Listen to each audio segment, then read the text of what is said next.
안녕하십니까. 마이바시의 회계 이야기 마이바입니다. 우리가 토요일마다 필립 피셔가 쓴 위대한 기업에 투자하라 라는 그런 책에 투자 대상 기업을 찾는 15가지 포인트에 대해서 공부하고 있습니다. 우리가 저번 주까지는 포인트 6번째 포인트까지 영업이익률 개선을 위해 무엇을 하고 있는가까지 했어요. 그래서 오늘은 7번째 돋보이는 노사 관계를 갖고 있는가, 이 부분에 대해서 오늘 살펴볼 거예요. 자, 포인트 7번째 포인트, 돋보이는 노사 관계를 갖고 있는가.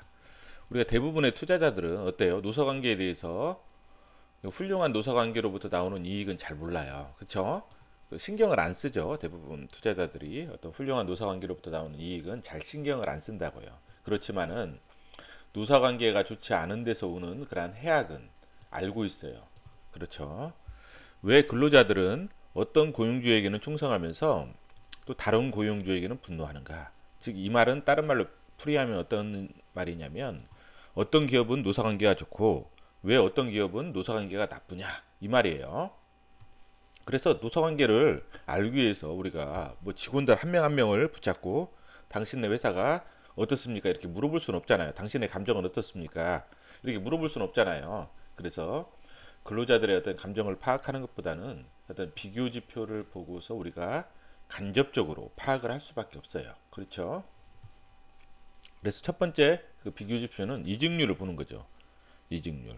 여기서 이제 비교 지표라고 한 것은 뭐냐면, 우리가 동종 업종에, 그렇죠? 동종 업종에 그 경쟁 업체를 서로 비슷한 업체를 비교하는 거죠. 비교하면서 이직률이 같은 업종의 다른 기업과 비교해서 이직률이 높으냐 나쁘냐를 통해서 이 회사의 노사관계를 간접적으로 파악을 하는 거죠. 좋은 회사는 오랫동안 근속연수가 더 높아지겠죠.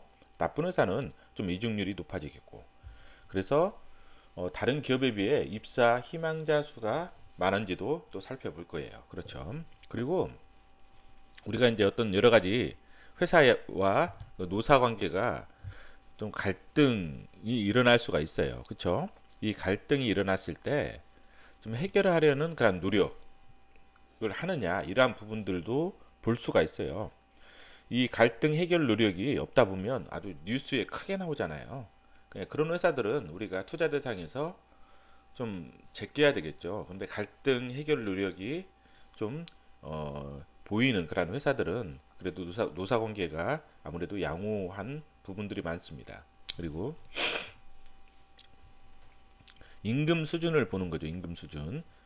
이 임금 수준은 우리가 이제 같은 업종에, 그렇죠? 같은 업종에 경쟁 업체보다 경쟁 업체하고 비교를 하는 거죠. 그렇죠? 월등한 뭐 서로 업종도 다른데 뭐 삼성전자하고 비교한다. 그건 말이 안 되는 거고, 같은 업종에 뭐 경쟁 업체보다 비교 우위가 있으면 이쪽으로 갈 어떤 직원들이 이쪽으로 더 많이 지원을 하겠죠. 능력 있는 사람들이. 그렇기 때문에 임금 수준은 비교할 때 동종 업종끼리 비교를 하는 거죠. 만약 동종 업종인데 높은 영업이익률을 가지고 있는 동일한 높은 영업률이 있어요. A하고 B하고. A 기업과 B 기업이 서로 같은 업종이에요. 같은 업종이고 영업이익률도 비슷해요. 상당히 높은 수준으로 비슷해요. 자, 그런데 A라는 기업은 임금이 높아요. B라는 기업은 임금을 막 깎아가지고 이 영업이익률을 만든 거예요. 그러면 어느 회사가 더 오래 지속되겠어요? A라는 회사가 당연히 오래 지속이 된다고, 이 영업이익률이. 왜냐하면 그 B라는 회사들 직원들은 뭐예요? 이 영업이익률을 달성하기 위해서 경영자가 노동자들의 임금을 깎고 상당히 굴린다고요. 그러면 어때? 노동자들이 견디기가 힘들죠. 그럼 퇴사를 한단 말이죠. 퇴사를. 그러다 보면 숙련된 노동자들이 많이 퇴사를 하기 때문에 영업이익률이 지속되지가 못해요. 생산성이 떨어지기 때문에. A라는 기업은 어때요? B라는 기업보다 더 임금 수준이 높기 때문에 B라는 기업에 능력 있는 직원들이 A라는 기업으로 이동을 할 수가 있어요. 그렇기 때문에 A라는 기업은 더 영업이익률이 높아지고 B라는 기업은 더 떨어질 수가 있다는 거죠.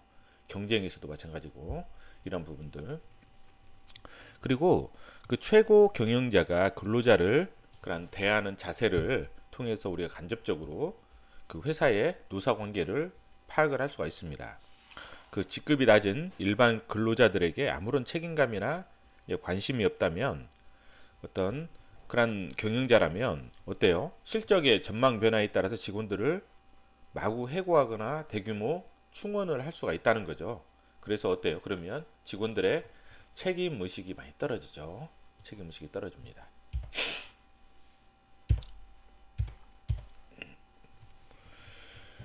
자, 인건비가 있어요. 인건비가 우리가 이제 직원 노사 관계 어떤 사람과 관련된 부분은 어때요? 우리가 인건비를 주죠. 인건비를 주면 이 인건비는 어때요? 급여로 갈 수 있어. 급여.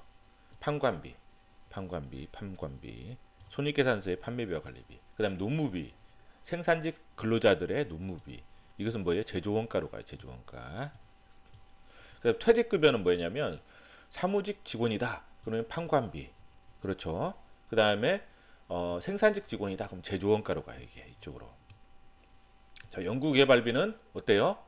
판관비로도 가고, 그렇죠. 그 다음에 때때로 뭐예요? 제조경비로도 가요. 제조경비 이렇게 제조경비.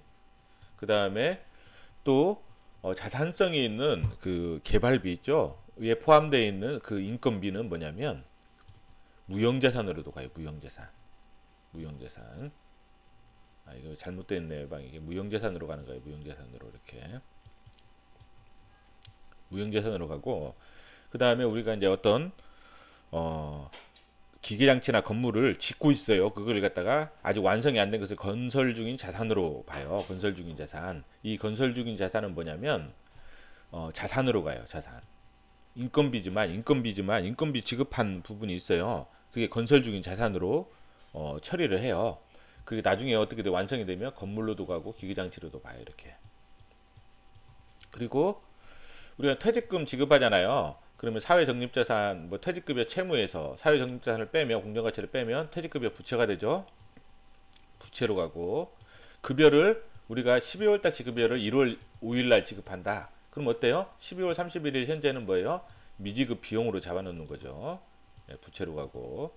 그 다음에 우리가 이제 복리후생비도 사무직 직원이다. 그럼 판매관리비도 가고, 생산직 직원이다. 그러면 뭐예요? 제조경비로 가요. 그렇죠. 제조경비로. 이런 부분이 있어요. 그래서 사람이 어떻게 뭐예요? 경영도 하고 생산도 하고 영업도 하고 연구 개발도 하고 경영 지원도 하는 거예요. 이렇게 스티브 잡스가 있는 애플하고 스티브 잡스가 없는 애플하고는 완전히 차이 나죠. 스티브 잡스가 있을 때 애플하고 스티브 잡스가 없을 때 애플하고. 자, 우리가 이제 고민을 하는 거죠. 그러면 사람의 가치를 어떻게 평가할 것인가? 사람의 가치를. 사람에 대한 지출은 대부분이 경비가 대부분이에요. 이제 자산으로 가는 것은 이런 것들 뿐이죠. 이런 것들 뿐이고, 물론 이제 이 생산에 묻어져 있어요. 이게 제품이. 그쵸? 경비로 해서 아니면 복리후생비, 퇴직급여 이런 부분들이 연구개발비 이런 것이 생산에 묻어져 있고, 팔린 것은 뭐예요? 팔린 것은 매출 원가로 가요. 그쵸? 매출 원가로 가고, 안 팔린 것은 뭐예요? 재고자산으로 가는 거죠. 재고자산으로. 그쵸? 안 팔린 것은 재고자산. 팔린 것은 매출원가. 그래서 이제 이 모든 것들에 지금 다 묻어져 있는 거예요. 그렇죠? 그런데 능력 있는 사람이 창출하는 부가가치는 우리가 어떻게 평가할 것인가? 자산으로 몇 가지만 있잖아요. 자산으로 사람에 대한 뭐 애플에 뭐 스티브 잡스라는 사람이 있는데 이 사람이 뛰어난 부가가치를 창출하는 사람이에요. 그러면 이 가치, 무형의 가치를 어떻게 평가할 것인가? 쉽지가 않잖아요. 그렇죠?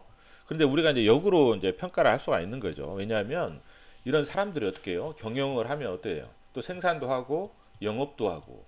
그러면 뭐예요? 이런 부분들이 매출로 갈 거 아니에요. 매출로. 그렇죠? 경영을 잘하면 매출. 그리고 이 원가도 원가로 가고 그다음 판매 관리비로 가서 이익에 또 반영이 되잖아요. 그러면 역으로 생각하는 거죠.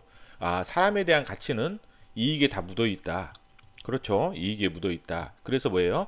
이익률이 좋은 회사나 ROE가 좋은 회사는 기업가치 평가시 다른 회사보다 더 멀티플을 많이 줄 수 있다는 거예요. 그렇죠?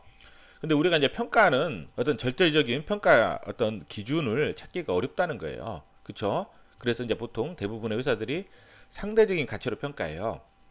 특히 우리가 이제 사람이 연구 개발이 중요한 회사가 뭐예요? 연구 개발. 바이오 기업들이 많이 그렇잖아요. 바이오 기업. 바이오 기업들은 사람이 중요하잖아요. 연구 개발하는 사람들이. 그쵸? 바이오 이제 개발하는 그런 부분들. 그럼 뭐예요? 이 사람들은 절대적인 평가 기준을 찾기가 쉽지 않더라고요. 그래서 투자 설명서를 보니까, 공모 당시에 투자 설명서를 보니까 거의 대부분이 상대가치 평가법으로 평가를 해요. 상대가치 평가법으로. 그쵸? 근데 여기 단점은 뭐예요? 평가 기준 회사에 어떤 상대가치 평가법은 어떤 기준 회사가 있을 거 아니에요. 회사들이 이 회사를 보고 이 회사는 보니까 이 정도 가치를 주는데 우리 회사는 비교해 보니까 이 회사가 비교해서 이만큼 가치를 받을 수 있다. 이거 아니에요. 그럼 이 기준 회사가 바뀌어지면 변동이 되면 우리 회사도 변동이 될 수가 있다는 거예요. 그래서 이런 부분들 우리도 그렇잖아요. 어떤 똑같은 영업이익률이 똑같아요. 그런데 이제 평가 기준 회사를 만약 삼성전자 같은 경우 어때요? 이것은 사람이 중요할 수도 있고 삼성전자 같은 경우 어때요? 어떤 여러 가지 시설 장치 공장이라든지 그러한 대규모 어떤 그 공장 이런 부분들 생산 시설로 인한 어떤 그 영업이익률이 증가된 왜냐면 그 매출이 증가함으로써 고정비로 인한 영업 레버리지 때문에 영업이익률이 증가한 그런 부분도 있단 말이에요.